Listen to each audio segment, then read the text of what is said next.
এই যে বড় বউ, ওকে নিয়ে পীড়িত করলেই চলবে? এদিকে টেবিলের উপর যে এটো বাসনগুলো পড়ে রয়েছে সেগুলো মাজা কষা করবে কে? হ্যাঁ, কটা ঝি চাকর আছে? যাচ্ছি মা। চলো না দিদি, আমি তোমার সঙ্গে হাতে হাতে কাজ করি। ও বাবা, কি পীড়িত রে! দেখবো দেখবো কত কাজ করতে পারো। দেখি তোমার বাবা মা কি গয়না পরিয়ে শ্বশুর বাড়ি পাঠিয়েছে। হ্যাঁ, গলার ওই দুটো সোনার না ইমিটেশন? আমার মা বাবা নেই, ছেলেবেলাতেই মারা গেছেন। আমি মামার কাছেই মানুষ। ও, মা বাবাকে খেয়ে বসে আছো? ধন্যি মেয়ে। এখানে এসে আবার তো নতুন করে মা পেলাম।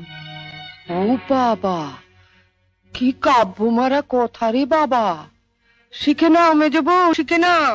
আমার বাবা ওসব ন্যাকামি আসে না। নাও, খোলো দেখি হাতটা। দেখি দেখি দেখি দেখি, ছোট বউয়ের মুখখানা দেখি। তোকে আবার কে খবর দিল? বাহ, রন্টুর বউ ভাতে যাবো বলে তৈরি হচ্ছে, হঠাৎ তনু গিয়ে বলল।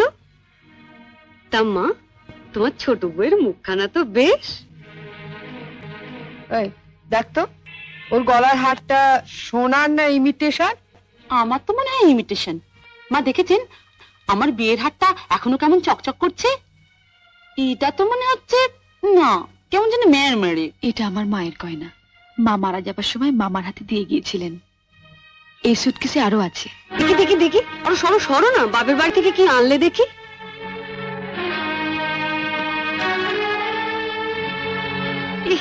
এ কি শাড়ি গো! ই মেয়ে, এ নিশ্চয়ই কোনো ভিখারি বাড়ির মেয়েকে বিয়ে করেছে তনু। আমাদের বাড়ি ঝিয়েরাও এর কাপড় পরে না। দেখ দেখ দেখ, বাবা লাল লাল হয়ে যাচ্ছে দেখি পাউডার। মা মা, আমি ঠিক বলছি মা, এ নিশ্চয়ই কোনো বস্তি বাড়ি মেয়ে, নইলে বিয়েতে কেউ এরকম শাড়ি দেয়? দেখ দেখ, বাহ, এই শাড়িটা কিন্তু বেশ, তাই না মেজে বৌদি? মোটামুটি। মা, তোমাদের এখন আমাকে মানিয়েছে। খুব সুন্দর মানিয়েছে, ভালো, খুব সুন্দর। আমি এই শাড়িটা নিয়ে যাচ্ছি, রন্টুর বউ ভাতে পরে যাব। শোনো, রাত্রিবেলায় ভালো করে আমি এসে সুটকেসটা ঘেটে দেখবো, কিছু যেন শরীর রেখো না। মা, নজর রেখো। শাড়িটা রেখে যাও। রেখে যাবে মানে? শুনলে না, ও এটা পরে ওর বন্ধুর বউ ভাতে যাবে। বউ ভাতে যাবে? নিজের শাড়ি পরে যাক। বড়লোক বাড়ি বউ ভিখিরি মেয়ের শাড়ি ধরে টানাটানি করছে কেন? ও মা, মেয়ের কি চোপা গো! আসতে না আসতে। আমি বলছি শাড়িটা ছাড়ো। না, আপনার মেয়ে না বলছিল আমার মামা যেসব শাড়ি দিয়েছে তা নাকি ওদের বাড়ি ঝিও পড়ে না? তামা, আপনি আপনার মেয়ের বিয়েতে এমন একটা শাড়িও দিতে পারেননি যেটা পরে রন্টুর বউ ভাতে যেতে পারে? আপনি তো দেখছি মা আমার মামার চেয়ে বেশি বিক্রি।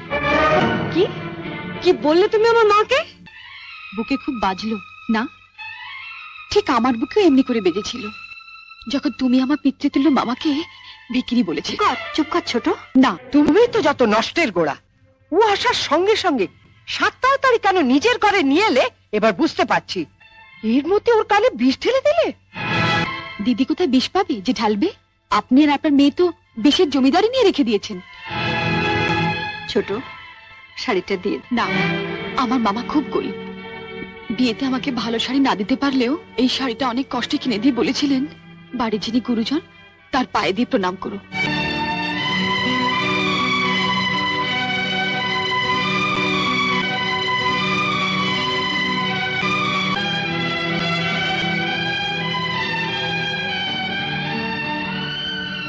এ কি করলি হতভাগী? মা থাকতে আমাকে।